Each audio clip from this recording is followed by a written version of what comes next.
কক্সবাজারে আরও 225 মিলিমিটার বৃষ্টি, অন্তত 2 লাখ মানুষ পানিবন্দী।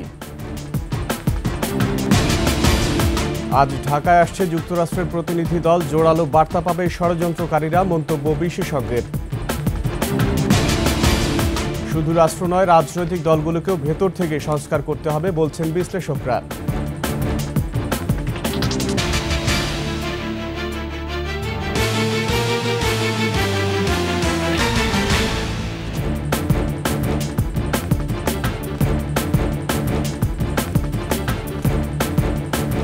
শুনছিলেন ফার্স্ট সিকিউরিটি ইসলামী ব্যাংক পিএলসি সংবাদ শিরোনাম। আমন্ত্রণ 21 সংবাদের সাথে আছি আমি আকবর হোসেন সুমন। দর্শক, 21 টেলিভিশনের সংবাদ একই সাথে সরাসরি দেখতে পাবেন আমাদের ফেসবুক পেজ www.facebook.com/2124 অনলাইনে। এছাড়া সাবস্ক্রাইব করতে পারেন www.youtube.com/21etv চ্যানেলে। এছাড়াও সংবাদে আরও থাকছে, ফারুকের নেতৃত্বে ক্রিকেটে আশার আলো, বড় বাধা পাপন যুগে অব্যবস্থাপনা।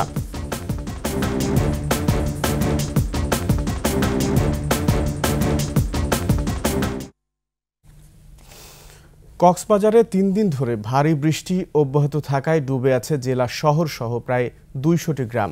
পানিবন্দী কয়েক লাখ মানুষ। পর্যটকরা আছেন সীমাহীন দুর্ভোগে।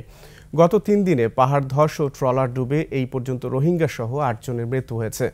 কক্সবাজার প্রতিনিধি আব্দুল আজিজের তথ্য ও ছবিতে ডেস্ক রিপোর্ট।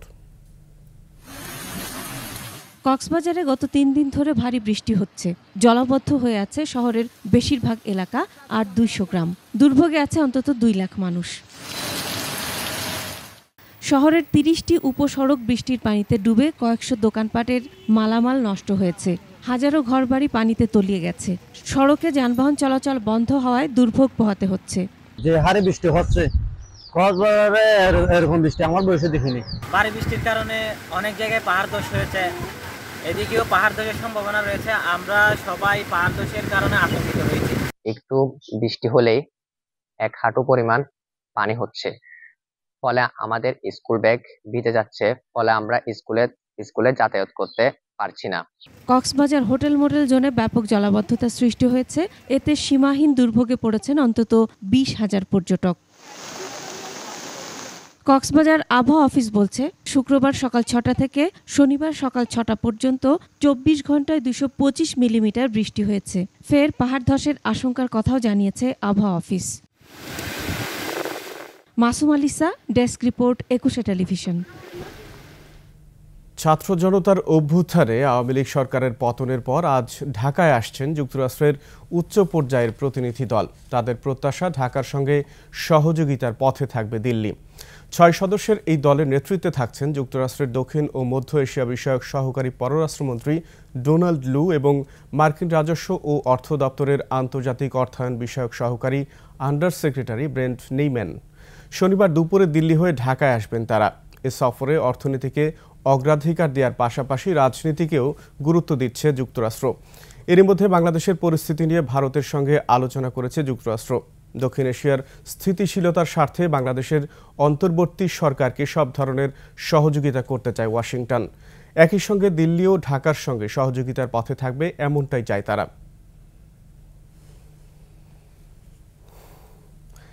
এদিকে যুক্তরাষ্ট্রের উচ্চ পর্যায়ের প্রতিনিধি দলের সফর সঠিক সময়ে হচ্ছে বলে মন্তব্য করেছেন সাবেক রাষ্ট্রদূত মেজর জেনারেল অবসরপ্রাপ্ত শহীদুল হক।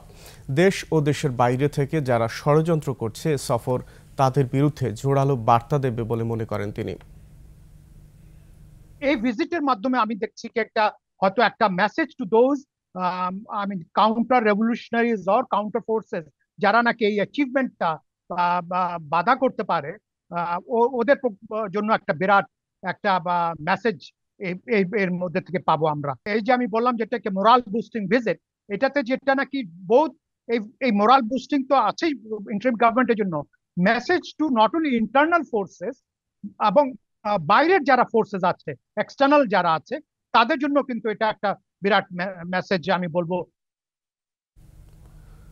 রাষ্ট্রের 6টি বিভাগ সংস্কারের জন্য কমিটি করেছে সরকার, কিন্তু সেই সংস্কারের ফল পেতে হলে দরকার রাজনৈতিক দলগুলোর ভেতরে সংস্কার, নয়তো রাষ্ট্রীয় সংস্কারের ফল পাওয়া কঠিন হবে বিশ্লেষকরা বলছেন। আর রাজনীতি পরিশুদ্ধ করতে সবার আগে প্রয়োজন সংবিধানের সংস্কার। আরও জানাচ্ছেন প্রণব চক্রবর্তী।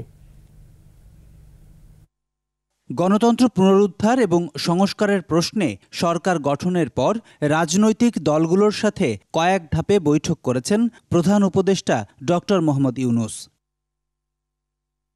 সংস্কারের ক্ষেত্রে কমিশন গঠনের প্রক্রিয়ার বিষয়টিও জাতির উদ্দেশ্যে ভাষণে জানিয়েছেন প্রধান উপদেষ্টা। আমরা প্রাথমিকভাবে 6টি কমিশন গঠন করার সিদ্ধান্ত নিয়েছি। রাজনৈতিক দলের নেতারা বলছেন, রাজনৈতিক দলে যে সংস্কার তা হতে হবে গণতন্ত্র রক্ষায়।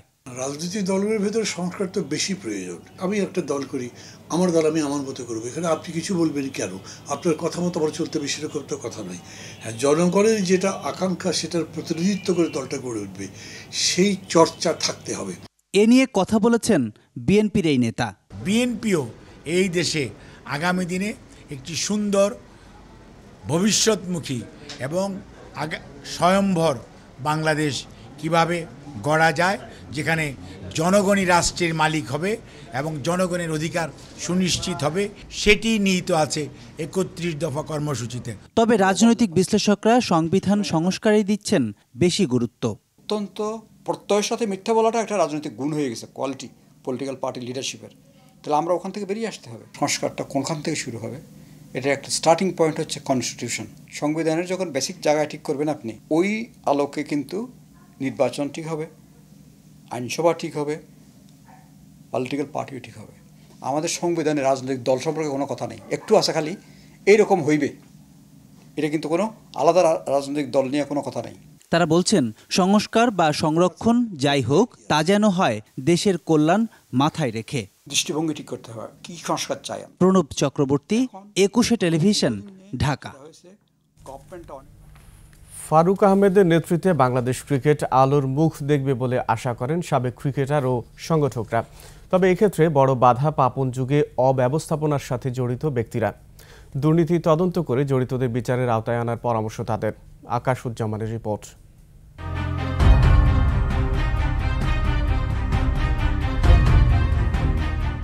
ক্ষমতার পালা বদলে পদত্যাগ করতে বাধ্য হয়েছেন এক যুগ চেয়ার আঁকড়ে থাকা পাপন। তার জায়গায় বাংলাদেশ ক্রিকেট বোর্ডের সভাপতি হয়েছেন সাবেক অধিনায়ক ও প্রধান নির্বাচক ফারুক আহমেদ। 12 বছরে অবকাঠামোগত উন্নয়ন কেন হয়নি? কেন আসেনি বড় শিরোপা? কেন তৈরি করতে পারেনি মাশরাফি, সাকিব, মুশফিক, তামিম, মাহমুদুল্লাহদের যোগ্য বিকল্প? নতুন সভাপতিকে তা খতিয়ে দেখার অনুরোধ করেছেন সাবেক সংগঠকরা। 40-50টা টিম এই কোয়ালিফাইংয়ে খেলতো, তখন মাত্র 5,000 টাকা ফি ছিল, সেটাকে 5 লক্ষ টাকা করে দেওয়া হয়েছে নিজস্ব স্বার্থসিদ্ধির জন্য। তাদের ইচ্ছা মতো তাদের সব কিছু পরিচালনা করেছে, যাতে কোনো ধরনের কোনো কিছু প্রকাশ না পায়। সুতরাং এখন যেহেতু সংস্কার হয়েছে, এখন নতুন বোর্ডে যারা এসছেন তারা অবশ্যই সেই বিষয়গুলি দেখবেন। ক্রিকেট জানা ও বোঝার ক্ষমতা আছে এমন একজনকেই প্রধান হিসেবে পেয়েছে বিসিবি। এবার বাংলাদেশ ক্রিকেট আলোর মুখ দেখবে বলে আশা করেন সাবেকরা। তারা তাদের মেধা দিয়ে বাংলাদেশ ক্রিকেটটাকে সুন্দরভাবে গুছাবে, পরিকল্পনাগুলো করবে। আমাদের দেশের যে জায়গাগুলোতে ঘাটতি আছে, প্রচুর পরিমাণ অনেক জায়গায় ঘাটতি, সেই জায়গাগুলো যেন ডেভেলপ করে একদম চ্যালেঞ্জিং মোডে, আমি বলবো যে ওয়ার্ল্ড ক্রিকেটের একটা টিম যেন হয় বাংলাদেশ, সেই পরিকল্পনা যেন তারা হাতে নেয়। তারা বলছেন, তরুণ প্রতিভা খুঁজে আনতে দ্রুত চালু করতে হবে জেলাভিত্তিক সব লিগ, জোর দিতে হবে ঘরোয়া ক্রিকেটে, বাড়াতে হবে টুর্নামেন্ট। আকাশুজ্জামান, 21 টেলিভিশন। আরাকান আর্মি ও মিয়ানমার সেনাবাহিনীর দমন নিপীড়নের শিকার রোহিঙ্গারা নতুন করে বাংলাদেশে আসছে। এক মাসে সীমান্তের অন্তত 20টি পয়েন্ট দিয়ে 10 থেকে 12,000 রোহিঙ্গা বাংলাদেশে অনুপ্রবেশ করছে। দালালদের সহায়তায় কক্সবাজার ও বান্দরবান সীমান্ত দিয়ে আসছে তারা। কক্সবাজার প্রতিনিধি আব্দুল আজিজের তথ্য ও ছবিতে ডেস্ক রিপোর্ট। মিয়ানমারে বিদ্রোহী গোষ্ঠী আরাকান আর্মির সাথে সে দেশের সেনাবাহিনীর লড়াই চলছে। এতে সহিংসতার শিকার হাজার হাজার রোহিঙ্গা জীবন বাঁচাতে ওপারের সীমান্তে অনুপ্রবেশের অপেক্ষায় রয়েছে। এক মাসে 10 থেকে 12,000 রোহিঙ্গা কক্সবাজারের উখিয়া ও টেকনাফ রোহিঙ্গা ক্যাম্পে আশ্রয় নিয়েছে। নতুন আসা রোহিঙ্গারা জানান, রাখাইনে মংডু ও আশেপাশে তুমুল যুদ্ধ চলছে। আহত অনেকে প্রাণ বাঁচাতে বাংলাদেশে আসছে। এর জন্য প্রতিজন রোহিঙ্গাকে 20,000 টাকা করে দিতে হচ্ছে দালালদের। মিলিটারি এলে যাচ্ছে যুদ্ধ করে ধরে যাচ্ছে আর তাই নেবারি জানার লালচ যাচ্ছে আর যাচ্ছে বাংলাদেশের মধ্যে এগিয়ে গেছে দুন তুলে দেড় যাচ্ছে মানে খানার গরম করি আটটেন সিরি গিয়ে যাচ্ছে তবে বাংলাদেশের মধ্যে ওইটাই শিখে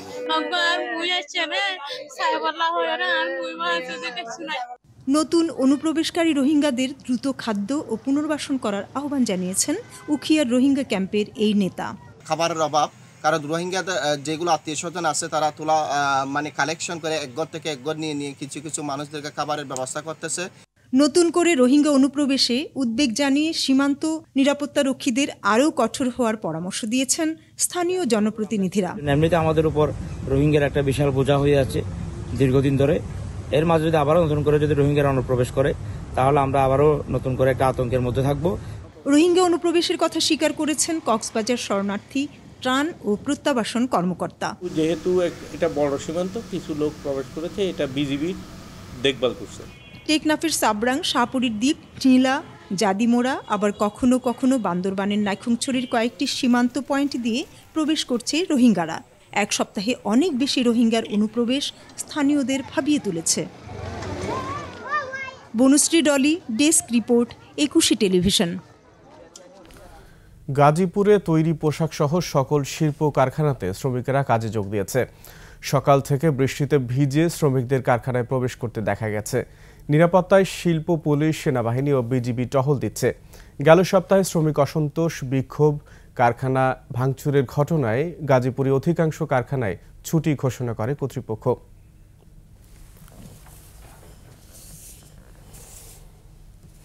স্টক এক্সচেঞ্জের পরিপূর্ণ ডিমিউচুয়ালাইজেশনের এখন সময়ের দাবি। দেশের পুঁজিবাজারকে একটি শক্তিশালী স্বতন্ত্র ভিত্তির উপর দাঁড় করাতে ডিএসসি ও সিএসসির পূর্ণাঙ্গ ডিমিউচুয়ালাইজেশন জরুরি বলছেন বিশ্লেষকরা। তবে স্টক এক্সচেঞ্জের পর্ষদে নিজেদের পরিচালক সংখ্যা বাড়িয়ে ডিমিউচুয়ালাইজেশন আইন সংশোধনের দাবি তুলছে ডিএসসি ব্রোকার্স অ্যাসোসিয়েশন ডিবিএর। প্রাইমারি রেগুলেটর হিসেবে স্টক এক্সচেঞ্জের ক্ষমতা আরও বাড়ানোর পক্ষেও মত তাদের। মেহেদী হাসানের রিপোর্ট। 2010 সালে পুঁজিবাজার ধসের পর আলোচনায় আসে ডিমিউচুয়ালাইজেশন বা স্টক এক্সচেঞ্জকে মালিকানা থেকে ব্যবস্থাপনা পৃথকীকরণের বিষয়টি। এরপর 2013 সালে পাশ হয় ডিমিউচুয়ালাইজেশন আইন, যার আওতায় গঠিত হয় ডিএসসির 13 সদস্যের নতুন পরিচালনা পর্ষদ, যার মধ্যে 7 জনই স্বতন্ত্র পরিচালক। চেয়ারম্যান হন স্বতন্ত্র পরিচালকদের থেকে একজন। এরপর পুঁজিবাজারে বড় ধরনের পরিবর্তন আশা করেছিলেন বিনিয়োগকারীরা, কিন্তু পরের এক দশকের অধিকাংশ সময়ই ধুঁকেছে পুঁজিবাজার। এ সময়ে কোম্পানি হিসেবে স্টক এক্সচেঞ্জকেও পুঁজিবাজারে তালিকাভুক্ত করা হয়নি। এমন পরিস্থিতিতে স্টক এক্সচেঞ্জের পরিচালনা পর্ষদে পরিচালক বাড়িয়ে নিজেদের কর্তৃত্ব ফিরে পেতে এবার ডিমিউচুয়ালাইজেশন আইনের সংশোধন চাচ্ছে স্টক এক্সচেঞ্জের মালিক তথা শেয়ার হোল্ডারদের সংগঠন ডিবিএ। তবে ডিবিএ বলছে তারা ডিমিউচুয়ালাইজেশনের বিরুদ্ধে নন। দেখা যাচ্ছে যে এটা ফাংশনাল না, এটা কোনো ভালো জিনিস স্টক মার্কেট আনা নেই গত 10 বছরে। আমি ফিরে যাওয়ার কথা বলছি না, আমি বলছি ডিমিউচুয়ালাইজেশনটা রাখতে হবে, স্কিমও রাখতে হবে, কিন্তু যে আইনগুলি আছে সেগুলি আপনার রিভিউ করার সময় আসছে।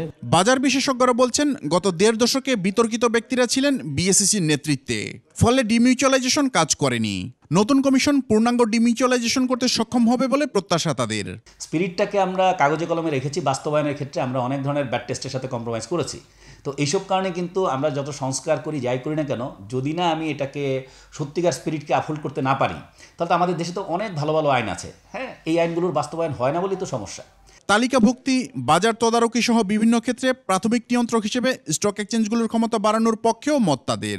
স্টক এক্সচেঞ্জ যে প্রাইমারি রেগুলেটর, এই জিনিসটা বাংলাদেশ সিকিউরিটি এক্সচেঞ্জ কমিশনকে বিশ্বাস করতে হবে এবং সেভাবে কাজ করতে দিতে হবে। সব কিছু মিলে কিন্তু দুইটার একটা ব্যালেন্সিং করতে হবে, যে ডিএসসির কাজগুলোকে অ্যালাইন করে এই কাজগুলো ডিএসসি করবে, বিসেকের যে কাজগুলো সেই কাজগুলো বিসেক করবে, সব কাজ বিসেক করবে।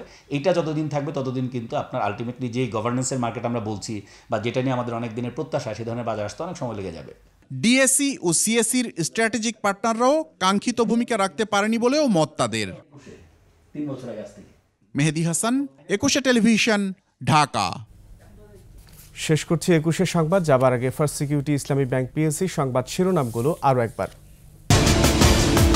কক্সবাজারে আরও 225 মিলিমিটার বৃষ্টি, অন্তত 2 লাখ মানুষ পানিবন্দী। আজ ঢাকায় আসছে যুক্তরাষ্ট্রের প্রতিনিধি দল, জোরালো বার্তা পাবে ষড়যন্ত্রকারীরা, মন্তব্য বিশেষজ্ঞের। শুধু রাষ্ট্র নয়, রাজনৈতিক দলগুলোকেও ভেতর থেকে সংস্কার করতে হবে বলছেন বিশ্লেষকরা।